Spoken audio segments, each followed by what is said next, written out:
Camping is such a crazy concept when you really think about it. I'm sure you've heard before, you spend a small fortune on camping gear just so you can go and spend a few nights out in the wilderness, a bit like a homeless person. Except there's just something really grounding about being out in nature. The motorcycles that we're taking with us, mine is a CX500 Honda and Willis has a Yamaha XJ650. We built these both ourselves and they're both 42 years old. There is just something rewarding about taking a bike on an adventure that you actually built yourself. Unfortunately, Willis doesn't have much camping gear here in Australia, so this could be interesting. I'm all done, mate. How you going over there? Ready to roll? Much. Yeah, it looks pretty good. Got it sorted, got a bit of foam there.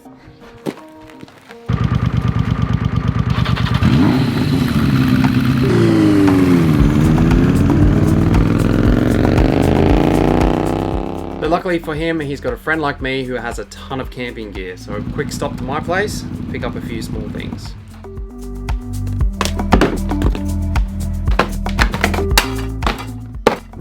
And just like that, we're back on the road. Where we're actually heading is a place in New South Wales in Australia called Sleepy Hollow Manor Estate. And I found this one on Hip Camp. It is a farm, so there's a few cattle that float around. However, it's 270 acres and they've got heaps of campsites, so you won't feel like you're camping in someone's backyard.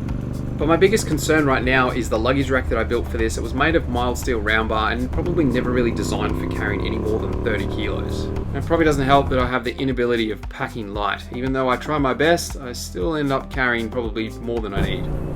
I think my luggage that I've got on the back comes in at about 60 kg. Look at this guy with his like minimal luggage.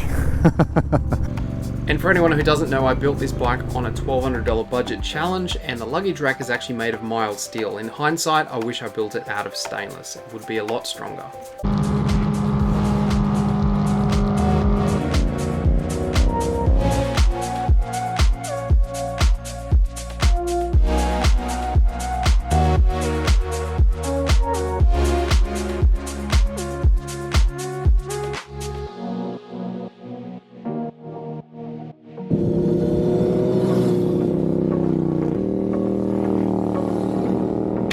Well, just as I suspected, it's already starting to bend and the number plate hasn't quite hit the tyre, but I don't think it's far off. We've got a couple of creek crossings to get to a campsite, so they're going to be quite bumpy. Let's see how we go.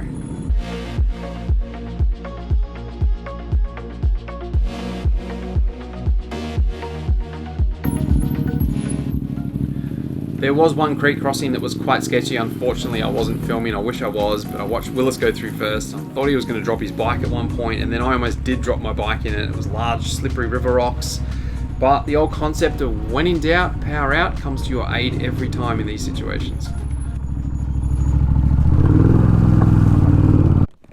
So many campsites, where do you want to go? They all look pretty good. Down in there or? Yeah, I think that little spot next to the water. Yeah, it looks pretty cool.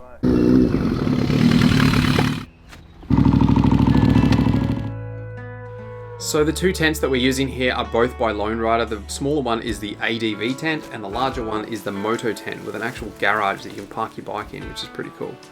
So Willis officially kicked my butt with putting the tent up. Who's really the winner here because he put his up first, but mine's bigger. And bigger's better, right? Let me know in the comments which one you would prefer to take camping. Just keep in mind the pack size also is relative to the size of the tent. So the bigger the tent, the bigger the pack.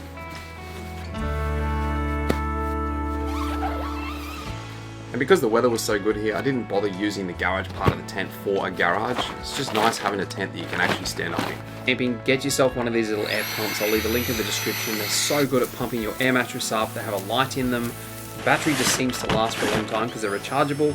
And they're also, what we discovered, really good at getting your fire started again. Thirsty? As you can see, that number plate has finally hit the tyre. It must have been over the creek crossings, and this luggage rack is on a bit of an angle. Oh yeah, these. That's all it is. The mounts are fine. When I remake it, I'll probably just make that portion stainless.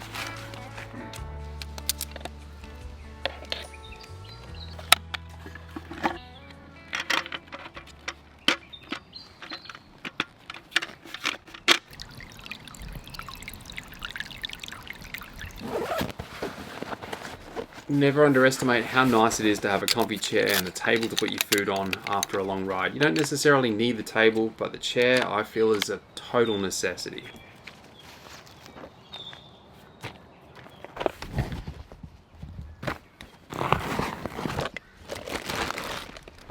So here's a really cool lightweight camping grill that I made, and it was basically just an idea that you could put your saucepan or your pan on top of, or even a steak directly on top of it and cook over the top of a fire. It's made completely out of stainless steel welding filler rods, and here's a short little clip on how I made it. If you like these kind of videos, I've got heaps of them on my channel. Go and check them out.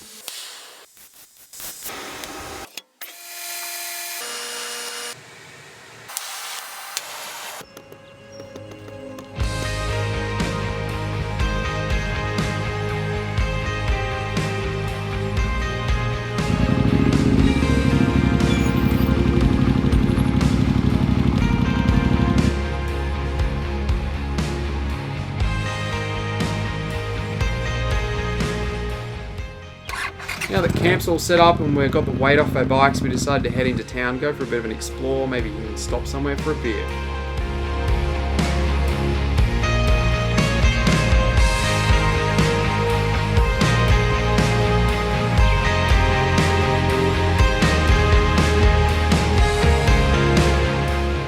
Unfortunately, on the ride back, I'm in quite a bit of pain, and it's probably from bringing all my luggage forward to try and relieve the stress of the luggage rack.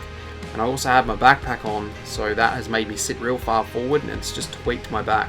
I've had some painkillers, so hopefully by tomorrow morning things will be all good. And as you can see, there's an extra rider with us. He's one of our friends. He lives local to this area. He came back to the campsite to check it out and have a few beers with us. I was in way too much pain to do any footage, so I set up a little time lapse and we just sat back by the fire and had a few laughs.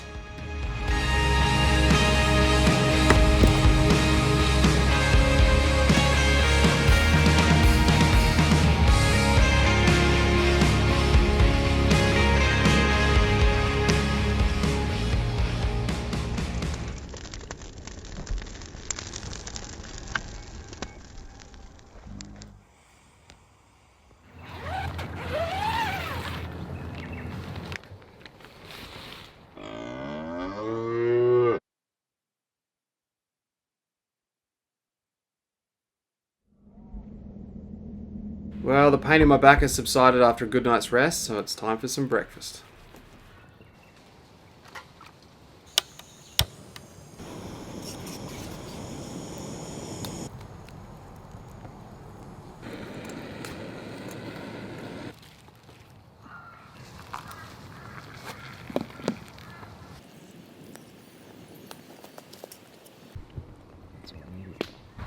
Thank you. Cheers. Good, man.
Till next time, ride safe and be sure to check out my other motor camping videos. I'll leave a playlist right here.